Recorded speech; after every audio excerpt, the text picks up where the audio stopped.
I want you to grab an apple if you have one at home, and I'm going to give you an apple. All right? I got a challenge for you. You ready? Yeah. Okay, just pause the video if you need to. All right, so if you have your apple, I want you to try and take a bite from that apple.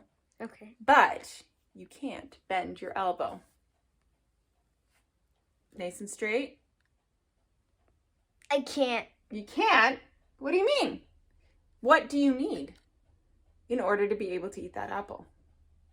Longer neck or back or something like that. But you don't have that. What do you have on your body that you would help you to eat that apple? My elbow. Your elbow, that's right. You think of it, you don't really think of your elbow very often, right? Mm-mm. But it's actually a really important part. You need it to be able to get your hand to your mouth so that you can eat. Or maybe bend your arm so that you can scratch your head if you have an itch. Your elbow is a really important part of your body. Yeah. It is. You know what another important part of your body is? What? Your spit. Did you know that? Why? Why? Because your spit actually helps you digest food. Oh. Yeah. So when you eat, for example, your apple, you take a bite, your teeth start by chomping the food into little bits, and your tongue helps to move it around your mouth. And then your saliva actually starts to break it down so that all the good stuff and the nutrients can be digested by your body. Pretty neat, eh? So today we are going to read a story from our World Storybook Bible about how we are God's body and all parts are important. One body with many parts. The believers in Corinth were arguing. They thought some members of the church were more important than others. Paul knew all of God's people are important. Jews, Greeks, kids, and adults. All believers receive God's Spirit. He wrote the church in Corinth a letter. Dear friends in Corinth, the church is like a body. We all have one body, but every body has many parts. Each part of the body has its own job to do. There isn't one part that's better than the others. Suppose the foot said, I'm a foot. I'm not a hand. I can't do what the hand can do. I'm not part of the body. That wouldn't be true. What if the whole body was an eye? It would see very well, but how would it hear? God made one body with many parts.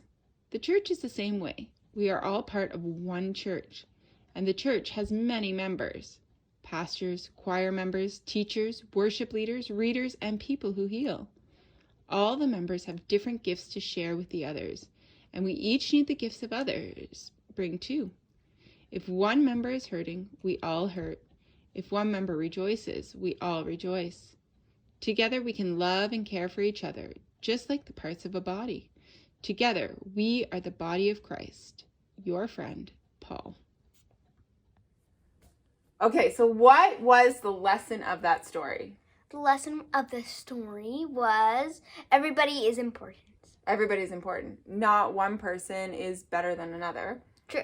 Right? All of your body parts are important, right? Mm-hmm. Yes. One is not better than the other? Okay, here's a question. Is there a finger that's better than the others? Yeah. Which one? Your pointer finger's better than the others. Why? Because you use it the most. You use it the most. Did you know that if you didn't have your pinky finger, your hand would be half as strong as it is? You don't use your pinky very often, but it's really important to the overall strength of your hand. It's pretty powerful. Our bodies are designed in such a way that each one has a different gift. Like on our fingers, we use these a lot more for grasping things, picking things up. But these two fingers help us with the strength. So you might think that some body parts are useless, right? Or don't have any use. But in reality, they have a lot of use and they are really important. But sometimes we just can't see it. Sometimes today we're talking about God, the body of God, everybody in the church. Now, we know nobody's more important than the other people, than another person. But it's sometimes hard to see maybe what their gifts or their talents are, right? Yeah. But everybody has a gift and everybody has a talent to bring to God's world and make the world a better place.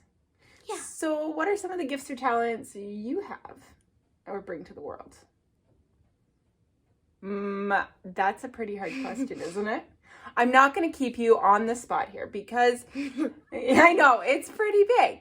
But we all have special, unique gifts and talents that we can bring to make God's world a better place. And I want you actually to talk about it with your families because they know what your gifts are. Maybe sometimes it's hard for you to see what they are, but we know that you all have talents and gifts. And maybe you can help others by telling them what their talents and their gifts are. So we want you to have a discussion with your family at home and talk about how your talents and your gifts make this world a better place. Okay? All right, I hope you guys have a great week. We look forward to seeing you next week. And if anybody figures out how to eat an apple without bending their elbow, please let us know. Take care. Bye.